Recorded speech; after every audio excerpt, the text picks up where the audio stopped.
Aiders. ठीक है, aiders क्या होते हैं, ये ऐड करते हैं दो बाइनरी नंबर्स को। ठीक है, एडर्स अब आपके पास दो तरीके के, बेसिकली टू टाइप्स के होते हैं। एक होता है आपका हाफ एडर, दूसरा होता है फुल एडर। ठीक है, अब हम पहले देखते हैं half adder.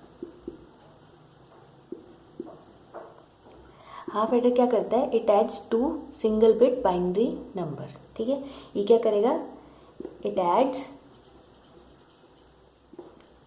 To single bit binary numbers.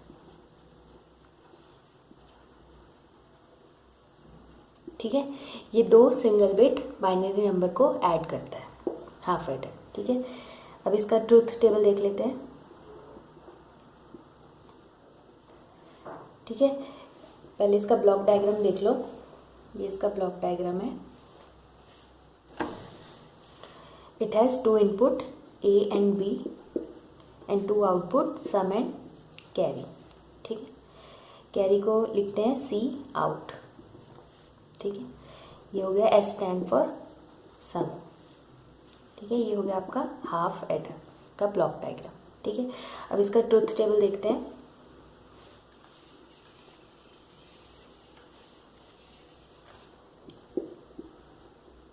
Truth table of half adder देखो, it has two input A and B, output है आपका सम एंड कैरी।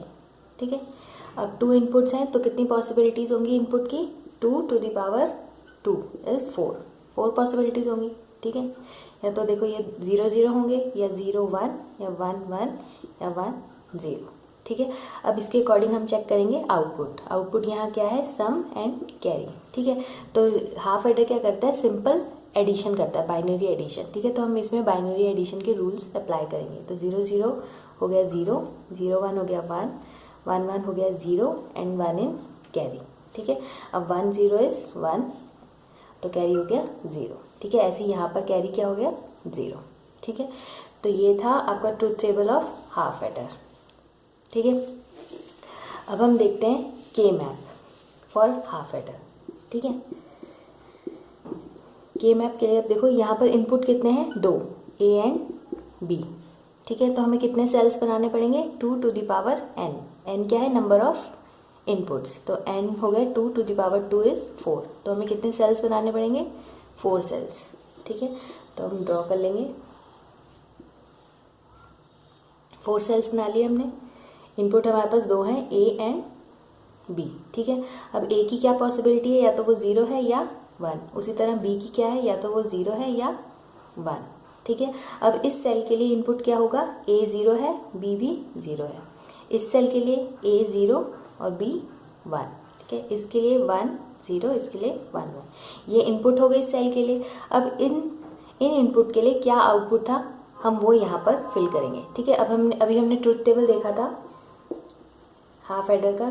फॉर सम के लिए क्या था, 0 0 0 1 1 1 1 0। क्या था, 0 1 0 1। ये था हमारा ट्रूथ टेबल हाफ एडर के लिए। अब देखो 0 0 इनपुट के लिए क्या आउटपुट है, 0। तो यहाँ पर हम क्या फिल करेंगे, 0। ठीक है, अब 0 1 के लिए क्या है, 1। तो हम यहाँ क्या पुट करेंगे, 1। ठीक है, उसी तरह 1 1 के लिए 0 और 1 0 के लिए 1। ठीक है, अब ये आ गया हमारे पास के मैप। ठीक है, अब हम इसे सॉल्व करेंगे, सिंप्लीफाई करेंगे। तो अब देखो यहाँ ग्रुपिंग करेंगे। अब यहाँ ग्रुपिंग हो रही है, ग्रुपिंग देखो 1 यहाँ पर है, एक 1 यहाँ पर है, तो ऐसे डायगनली हम ग्रुपिंग नहीं कर सकते। तो सिंपल हमारे पास ये एक मिन टर्म आ गई, दूसरी ये वाली मिन टर्म आ गई। ठीक है, तो M1 और ये M2। ठीक है, अब देखो M1 हम लिख लेंगे। अब M1 के लिए यहाँ पर ए की क्या वैल्यू है, 0 और बी की क्या है, 1। तो ए 0 है, मतलब ए का कॉम्प्लीमेंट, और बी हो गया एज इट इज बी।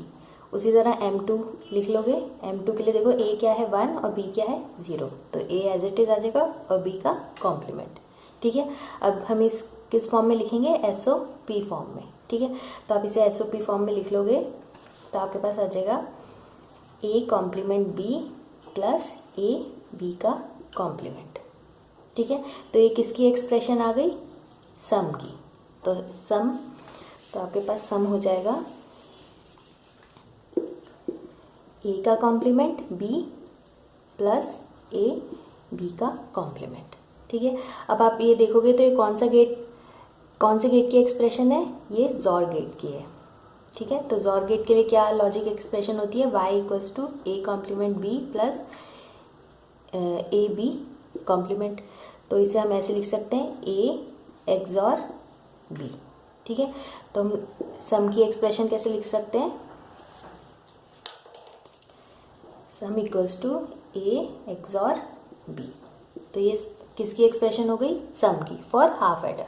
ठीक है, उसी तरह हम देखते हैं कैरी के लिए बूलियन एक्सप्रेशन। तो कैरी के लिए क्या ट्रुथ टेबल था, 0 0 0 1 1 1 1 0। तो कैरी सिर्फ 1 तब था जब दोनों इनपुट 1 थे। ठीक है, बाकी के लिए कैरी क्या था, 0। ठीक है, अब इसके लिए के मैप ड्रॉ कर लेते हैं।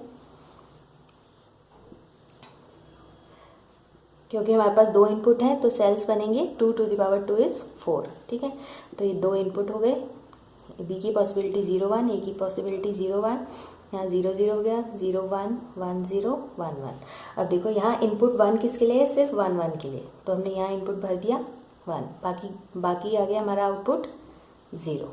ठीक है, आउटपुट 1 किसके लिए है, सिर्फ ओनली 2 इनपुट, जब दोनों इनपुट 1 थे तो हमने यहाँ फिल कर दिया। अब देखो ग्रुपिंग हो सकती है, सिंगल 1 है, नहीं हो सकती तो एज इट इज इस मिन टर्म को कॉपी कर दोगे। ठीक है, तो m1 क्या हो गया, अब देखो यहाँ a की वैल्यू क्या है 1 और b की वैल्यू भी क्या है 1, तो एज इट इज ये आ जाएगा a डॉट b। ठीक है, तो ये किसकी एक्सप्रेशन हो गई, ये कैरी की हो गई, सी आउट की। सी आउट आ गया आपके पास a डॉट b। ठीक है, तो इस तरीके से आप हाफ एडर की एक्सप्रेशन लिख सकते हो। ठीक है, तो हमारे पास सम की क्या एक्सप्रेशन आ गई, a एक्सॉर b, और कैरी की आ गई a डॉट b। ठीक है, अब हम इसका लॉजिक सर्किट चेक कर लेते हैं। लॉजिक सर्किट ड्रॉ करने के लिए देखो अभी कौन सा गेट है, यूजिंग हम गेट्स इसका लॉजिक सर्किट ड्रॉ करेंगे। ठीक है, अभी कौन सा गेट है, एक्सॉर, तो सम के लिए बना लो, एक्सॉर गेट ड्रॉ कर लो। यहाँ इनपुट हो गया आपका a और b दूसरा इनपुट, आउटपुट पे हमें मिल गया सम। ठीक है, उसी तरह c के लिए अब यहाँ कौन सा गेट है, ये कौन सा गेट है, प्रोडक्ट है, प्रोडक्ट मीन्स एंड गेट। ठीक है, तो एंड गेट ड्रॉ कर लो। अब देखो दोनों इनपुट इसके लिए क्या है, a और b ही है, तो हम यहाँ से ले लेंगे इनपुट, a इनपुट, दूसरा हमारे पास b इनपुट आ गया, ये आ गया आपके पास b इनपुट। ठीक है, तो हमें आउटपुट पे क्या मिल गया, सी आउट, कैरी आउट। ठीक है, तो ये हो गया आपका circuit diagram for half adder. ठीक है, तो ये था हाफ एडर। Thank you.